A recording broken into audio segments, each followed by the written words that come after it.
नमस्कार साथियों, दिन भर की कुछ प्रमुख खबरों के साथ मैं आपके साथ शुरुआत करते हैं। भारतीय वायुसेना के air chief marshal Amarpreet Singh ने कहा कि हमें ऑपरेशन सिंदूर के दौरान भारत को हुए नुकसान की बात नहीं करनी चाहिए। वहीं बांग्लादेश की अंतरिम सरकार के मुखिया मोहम्मद यूनिस ने देश में अल्पसंख्यक के खिलाफ हुई हिंसा को मीडिया द्वारा बढ़ा चढ़ाकर दिखाने की बात कही। वहीं रूस के राष्ट्रपति व्लादिमीर पुतिन ने अमेरिकी राष्ट्रपति डोनाल्ड ट्रंप के बयान पर प्रतिक्रिया दी है। वहीं ब्रिटेन के मैनचेस्टर में एक सिनेगॉग के पास हुए हमले में 2 यहूदी लोगों की मौत हो गई। पुलिस ने हमलावर की पहचान कर ली है। खबरों को विस्तार से देखते हैं। भारतीय वायुसेना की 93वीं वर्षगांठ के मौके पर आयोजित एक प्रेस कॉन्फ्रेंस में एयर चीफ मार्शल ने कहा कि उन्होंने कहा, इतने जेट गिराए, आपने कुछ नहीं कहा। मैं अभी भी कुछ नहीं बोल रहा हूँ और ना ही कुछ बोलूंगा। अगर वो सोचते हैं कि मेरे 15 जेट गिराए हैं तो उनको सोचने दो। अमरप्रीत सिंह ने कहा कि मुझे इस बारे में क्यों बात करनी चाहिए। मैं इसके बारे में आज भी कुछ नहीं बोलूंगा कि क्या हुआ, कितना नुकसान हुआ, कुछ नहीं बताना चाहिए, क्योंकि उनको पता करने दो। हम भी कुरेद कुरेद के निकाल रहे हैं कि हम क्या कर पाए हैं, तो उनको भी निकालने दो। इसके साथ ही एयर चीफ मार्शल ने पाकिस्तान को हुए नुकसान के बारे में भी बात की।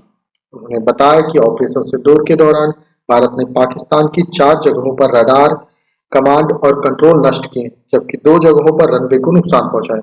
Air chief marshal Amarpreet Singh के मुताबिक भारतीय वायुसेना ने पाकिस्तानी वायुसेना के एक C-130 प्लेन और AEW-C प्लेन को नष्ट किया। साथ ही MAM सिस्टम, जमीन से हवा में मार करने वाला मिसाइल सिस्टम को भी नुकसान पहुंचा गया। उन्होंने यह भी कहा कि संभवतः 4 से 5 F-16 लड़ाकू विमानों को भी नुकसान पहुंचा है। एक इंटरव्यू में मोहम्मद यूनिस से पूछा गया, बांग्लादेश में पिछले साल नवंबर में 30,000 से ज्यादा हिंदू आपकी सरकार के खिलाफ प्रदर्शन के लिए जुटे। उनका कहना था कि हिंदुओं पर हजारों हमले हो रहे हैं। डोनाल्ड ट्रंप ने भी यह मुद्दा उठाया और बांग्लादेश में हुई हिंसा को बर्बर बताया।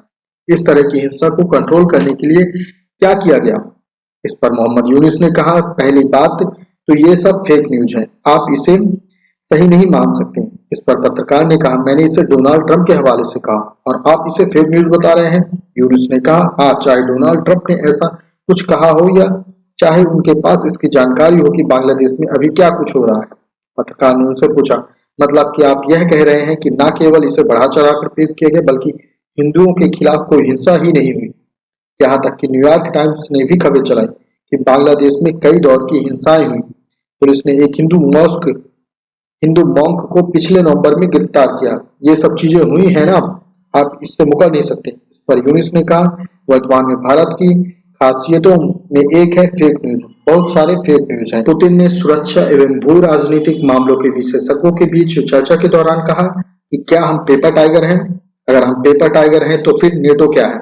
पुतिन ने कहा, हमारे लिए सबसे जरूरी चीज अपने कॉन्फिडेंस को बनाए रखना है और हम कॉन्फिडेंट हैं। बीते दिनों ट्रंप ने एक सोशल मीडिया पोस्ट कर रूस को पेपर टाइगर कहा था। उन्होंने कहा था कि यूरोप और नेटो के समर्थन से और रूस की अर्थव्यवस्था पर बढ़ते दबाव की वजह से यूक्रेन अपनी मूल सीमाएं वापस पा सकता है, जहां से यह जंग शुरू हुई थी। ट्रंप ने कहा था कि यूक्रेन और रूस की सैन्य और आर्थिक स्थिति की पूरी तरह से जानने और समझने के बाद उनकी सोच बदल गई है। उन्होंने रूस को पेपर टाइगर बताते हुए कहा था, पुतिन और रूस बड़ी आर्थिक समस्या में है और यह यूक्रेन के लिए कार्रवाई करने का समय है। यहूदियों के प्रार्थना स्थल के पास हुए हमले में 2 यहूदी लोगों की मौत। पुलिस के मुताबिक हमलावर का नाम जिहाद अल सामी है। 35 साल के अल सामी सीरियाई मूल के ब्रिटिश नागरिक थे। उन्होंने गुरुवार को हीटन पार्क हिब्रू कॉग्निनेशन सिनेगॉग के बाहर मौजूद लोगों को कार से टक्कर मारी और फिर राहगीरों पर चाकू से हमला किया था। पुलिस ने मौके पर ही हमलावर को गोली मार दी थी। ग्रेटर मैनचेस्टर पुलिस ने इस हमले को आतंकवादी हमला बताया है। पुलिस ने जानकारी दी कि जांच के दौरान 3 लोगों को गिरफ्तार किया गया है। ब्रिटेन के प्रधानमंत्री कियर स्टारमर ने इस हमले की निंदा की है। उन्होंने कहा कि देश भर के सिनेगॉग्स में अतिरिक्त पुलिस बल तैनात किए जाएं। यह हमला योम किप्पुर के दिन हुआ, जो यहूदी कैलेंडर का सबसे पवित्र दिन माना जाता है।